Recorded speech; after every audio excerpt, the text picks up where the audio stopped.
উম্মুল মুমিনিন আয়েশা রাদিয়াল্লাহু তাআলা আনহা এর বর্ণনা অনুযায়ী রাসূল সাল্লাল্লাহু আলাইহি ওয়াসাল্লাম সোমবারে তার ঘরে আসেন।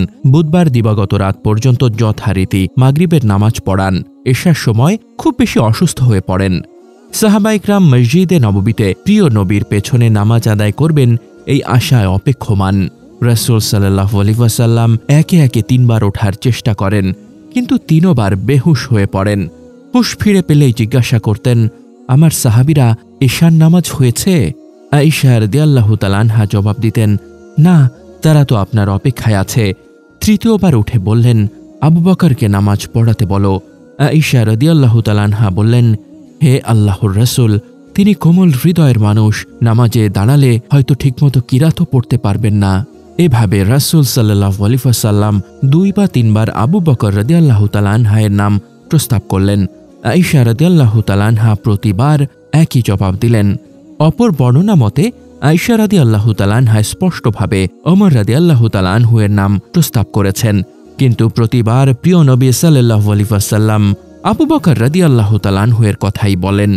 রাসূল সাল্লাল্লাহু আলাইহি ওয়াসাল্লামের নির্দেশে আবু বকর রাদিয়াল্লাহু তাআলা আনহু এশার নামাজ পড়ালেন, ফজরের নামাজও পড়ালেন। বৃহস্পতিবার জোহরের সময় রাসূল সাল্লাল্লাহু আলাইহি ওয়াসাল্লাম একটু সুস্থতা অনুভব করলেন। আব্বাস রাদিয়াল্লাহু তাআলা আনহু ও আলী রাদিয়াল্লাহু তাআলা আনহু এর কাঁধে ভর করে মসজিদে গেলেন। ততক্ষণে আবু বকর রাদিয়াল্লাহু তাআলা আনহু এর পেছনে জামাত শুরু হয়ে গেছে। রাসূল সাল্লাল্লাহু আলাইহি ওয়াসাল্লামের আগমন দেখে আবু বকর রাদিয়াল্লাহু তাআলা আনহু একটু সরে দাঁড়ালেন। বহনকারীরা রাসূল সাল্লাল্লাহু আলাইহি ওয়াসাল্লামকে আবু বকর রাদিয়াল্লাহু তাআলা আনহু এর বাঁ পাশে বসিয়ে দিলেন। আবু বকর রাদিয়াল্লাহু তাআলা আনহু মুক্তাদি হয়ে গেলেন আর রাসূল সাল্লাল্লাহু আলাইহি ওয়াসাল্লাম ইমাম হয়ে নামাজ আদায় করলেন। নামাজ শেষে প্রিয় নবী সাহাবা ইকরামের উদ্দেশ্যে বিভিন্ন বিষয়ে গুরুত্বপূর্ণ ভাষণ দিলেন। এটি ছিল মসজিদে নববীতে রাসূল সাল্লাল্লাহু আলাইহি ওয়াসাল্লামের সর্বশেষ আগমন, মেম্বারে অবস্থান আর সর্বশেষ ভাষণ। আসাহুর সিয়ার, পৃষ্ঠা 528। অতঃপর মিম্বার থেকে নেমে আয়েশা রাদিয়াল্লাহু তাআলা আনহা এর কামরায় গেলেন।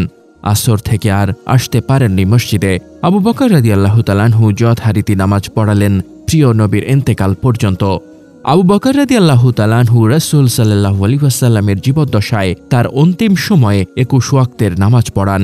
সিহাহ সিত্তার বর্ণনার আলোকে বুধবার থেকে ইন্তেকালের দিন সোমবার ফজর পর্যন্ত 21 ওয়াক্ত হয়। আসাহুর সিয়াম, পৃষ্ঠা 528 থেকে 533।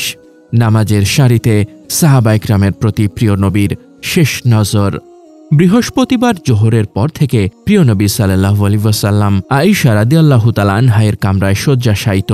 3 দিন পর্যন্ত বের হলেন না। আগের নিয়মানুযায়ী আবু বকর রাদিয়াল্লাহু তাআলা আনহু সোমবার ফজরের নামাজ পড়াচ্ছিলেন।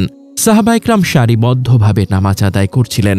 এমন সময় রাসূল সাল্লাল্লাহু আলাইহি ওয়াসাল্লাম আয়েশা রাদিয়াল্লাহু তাআলা আনহা এর কামরার পর্দা সরিয়ে সাহাবা ইকরামের দিকে এক নজর তাকিয়ে মুচকি হাসলেন। সাহাবা ইকরামও নবীজির দিকে তাকালেন। আহ, কি সুন্দর চেহারা, কি উজ্জ্বলতা! এর আগে এমন দৃশ্য পরিলক্ষিত হয়নি। তারা ভাবলেন নবীজি নামাজ পড়াবেন। আবু বকর রাদিয়াল্লাহু তাআলা আনহু এমনটি ভেবে পেছনে সরতে চাইলেন, কিন্তু না, তিনি ইশারা করে বললেন, তোমরা তোমাদের নামাজ পূর্ণ করো। ওই দিন সোমবার চাশতের সময় নবীজি দুনিয়া থেকে বিদায় গ্রহণ করেন। মুসলিম 1/179। আসাহুর সিয়াম, পৃষ্ঠা 533।